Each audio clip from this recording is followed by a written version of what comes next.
എല്ലാ സുഹൃത്തുക്കൾക്കും ലൈഫ് വിഷനിലേക്ക് ഒരിക്കൽ കൂടി സ്വാഗതം ചെയ്യുന്നു. ഇന്നത്തെ വീഡിയോ ഭരണപക്ഷവും പ്രതിപക്ഷവും തമ്മിലുള്ള വ്യത്യാസങ്ങളെക്കുറിച്ച് സൗഹൃദരോട് സംസാരിക്കണമെന്ന് ആഗ്രഹിക്കുന്നു.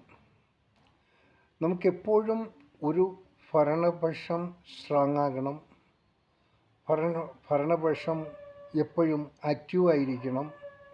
അതിന് ഏറ്റവും അത്യാവശ്യം വേണ്ടത് ഒരു സ്ട്രോങ്ങായ പ്രതിപക്ഷമാണ്. എന്നാൽ കേരളത്തിൻ്റെ സ്ഥിതി അങ്ങനെയല്ല. പണ്ടേതൊരു നേതാവ് പറഞ്ഞ പോലെ നനഞ്ഞ പൂച്ചയെപ്പോലെയായി അതടക്കമുള്ള ഒരു പ്രതിപക്ഷ നേതൃത്വമാണ് നമുക്ക് കാണാൻ സാധിക്കുന്നത്. പ്രതിപക്ഷം എപ്പോഴും സ്ട്രോങ് ആയിരിക്കണം. ഭരണപക്ഷത്തിൽ നിന്ന് ഉണ്ടാകുന്ന അപാകതകളെ അത് ഹൈലൈറ്റ് ചെയ്താൽ അത് ഭരണപക്ഷത്തിന് കറക്റ്റ് ചെയ്യാൻ പറ്റും. അവർക്ക് നേരായ രീതിയിൽ ഭരണം നടത്തിക്കാനും സാധിക്കും.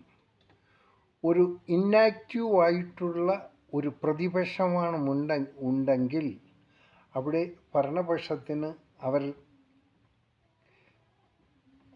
പ്രതീക്ഷിക്കുന്ന രീതിയിൽ 100% ഉള്ള പ്രവർത്തനം കാഴ്ചവെക്കാൻ സാധിക്കില്ല. എപ്പോഴും ഒന്ന് കരുതണം, നമുക്കെല്ലാം കോമണായി അറിയാവുന്ന ഒരു വസ്തുതയാണ്, എപ്പോഴും ഒരു ഭരണം നല്ല രീതിയിൽ നടക്കണമെങ്കിൽ അവർക്ക് ഭരണപക്ഷിക്ക് വേണ്ടത് സ്ട്രോങ്ങായ ഒരു പ്രതിപക്ഷം ആയിരിക്കണം.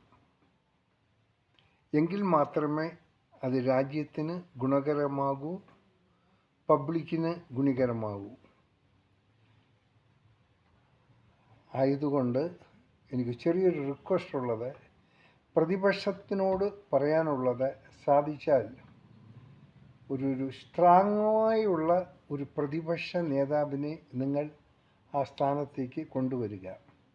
10 വർഷം മുഖ്യമന്ത്രിയായിരുന്ന ഒരു വ്യക്തിയാണ് ഇപ്പോൾ ഭരണപക്ഷത്തിരിക്കുന്നത്. ഫസ്റ്റ് ഓഫ് ആൾ, ശാരീരികമായി ഒരുപാട് ബുദ്ധിമുട്ടുകൾ അനുഭവിക്കുകയാണ് അവരുടെ നടത്തത്തിലും അതിലുമെല്ലാം.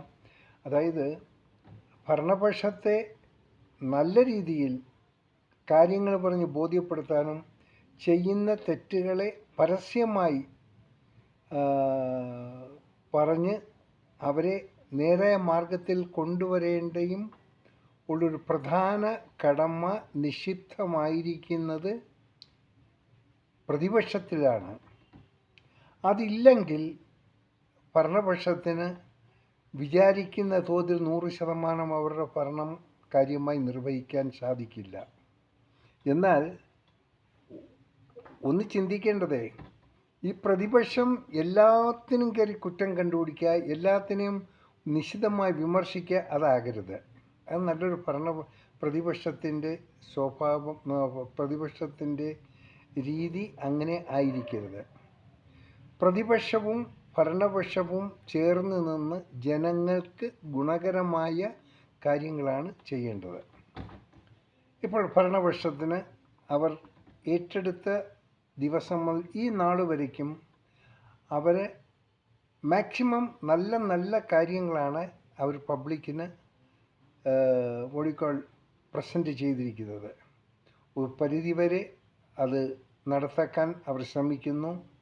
ഏറ്റവും കൂടുതൽ ശ്രദ്ധ ആകർഷിക്കപ്പെടുന്നത് നമ്മുടെ ആഭ്യന്തര വകുപ്പാണ്.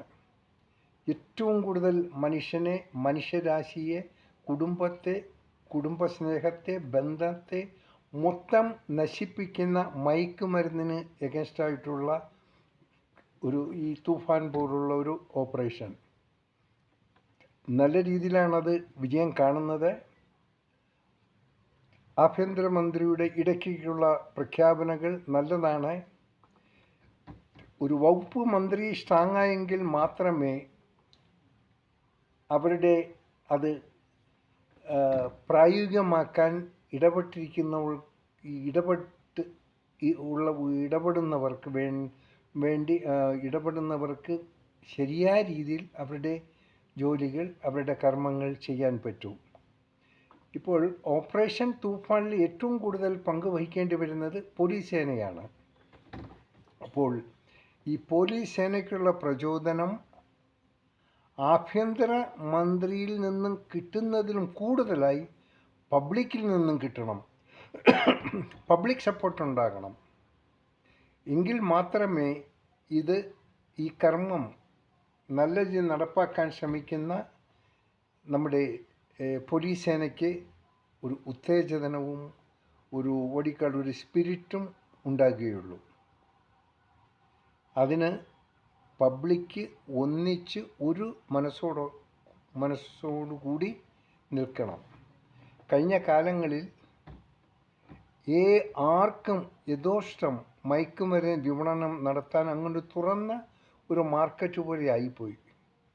നമുക്ക് വളരെ നല്ലതുപോലെ നേതാക്കന്മാരുടെ, അതായത് ചില CPM നേതാക്കന്മാർ അവരുടെ വാഹനങ്ങൾ വരെ മയക്കുമരുന്ന് ട്രാൻസ്പോർട്ടേഷന് ഉപയോഗിക്കാൻ കോൺട്രാക്ട് അടിസ്ഥാനത്തിൽ കൊടുത്തു. അവർ മയക്കുമരുന്ന് കച്ചവടം ചെയ്യുന്നതല്ല, പക്ഷെ അവരുടെ വാഹനങ്ങൾ മയക്കുമരുന്നിന് വേണ്ടി ഉപയോഗിച്ചിരുന്നു. കരുനാഗപ്പള്ളി സൈഡ് ഇതൊക്കെ നമുക്ക് അറിയാവുന്ന വസ്തുതകളാണ്. പിന്നെ ഇപ്പോൾ ഇല്ലെന്ന് വിചാരിക്കുന്നു. നല്ലതാണ്. സോ ഭരണപക്ഷത്തോടും പ്രതിപക്ഷത്തോടും ഒരിക്കൽ കൂടി പറയുന്നു, നിങ്ങളെടുക്കുന്ന ഓരോ തീരുമാനവും ജനങ്ങൾക്ക് ഗുണകരമായ തീരുമാനങ്ങളായിരിക്കണം.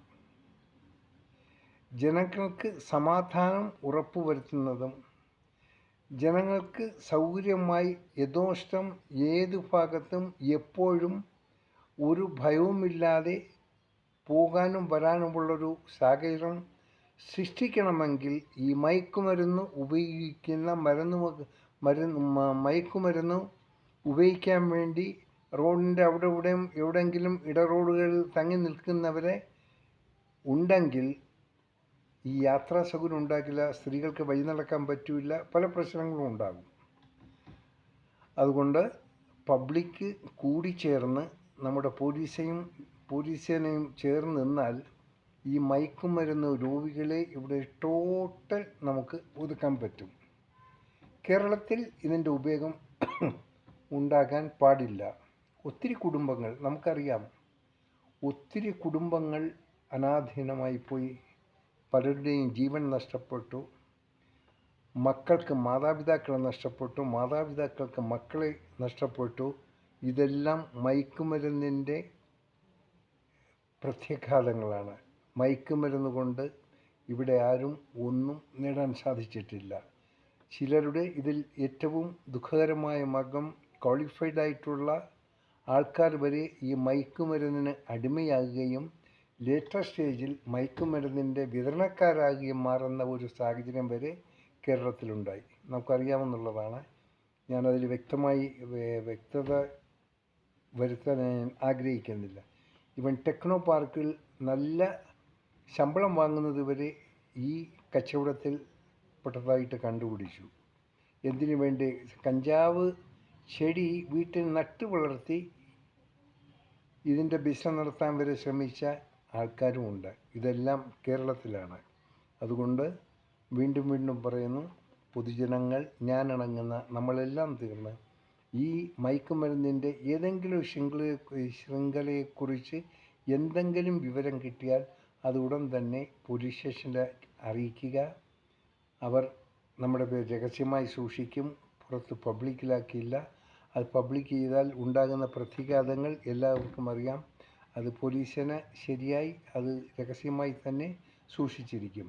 ഒരിക്കൽ കൂടി നമ്മുടെ മുഖ്യമന്ത്രിക്കും നമ്മുടെ ആഭ്യന്തര മന്ത്രിക്കും അഭിവാദനങ്ങൾ. നിങ്ങളുടെ ഒപ്പം നമ്മുടെ